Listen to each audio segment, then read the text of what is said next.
Hi friends, வாங்க பாகற்காய் தொக்கு எப்படி பண்ணலாங்கிறத பார்க்கலாம். அதுக்கு பாகற்காயை நல்லா அலசி எடுத்துட்டு கூம்பு பகுதியில் ரிமூவ் பண்ணிட்டு இது மாதிரி ரெண்டாக அரிஞ்சு எடுத்துக்கோங்க. சைடில் இது மாதிரி எடுத்துட்டு சென்டரில் அப்படியே பெருவிரல் வச்சு எடுத்தீங்க அப்படின்னா அழகாக விதை தனியாக காய் தனியாக வந்துடும். எல்லா பாகற்காயும் இதே மாதிரி அரிஞ்சு எடுத்துக்கோங்க.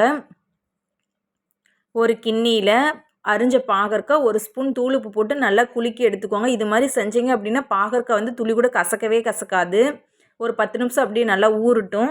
ஒரு மண்பானையில் 2 ஸ்பூன் ஆயில், 1 ஸ்பூன் கடுகு, 2 கொத்து கறிவேப்பிலை, 5-6 பல் பூண்டை சின்ன சின்னதாக நறுக்கி சேர்த்திக்கோங்க.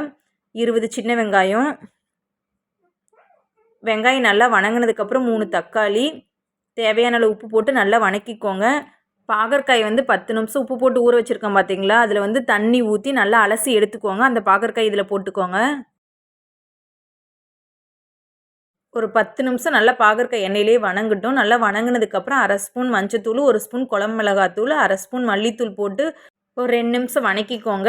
தேவையான அளவு தண்ணி ஊற்றி நல்லா வேக வச்சுக்கோங்க. இது மாதிரி தண்ணியெலாம் சுண்டி பாகற்காய் நல்லா வெந்து வந்ததுக்கப்புறம் கொஞ்சமாக தேங்காய் துருவலை போட்டு 2 வணக்கி சாப்பாட்டோடு வச்சு சாப்பிட்டு பாருங்கள். சும்மா சூப்பராக இருக்கும். கண்டிப்பாக ட்ரை பண்ணி பாருங்கள்.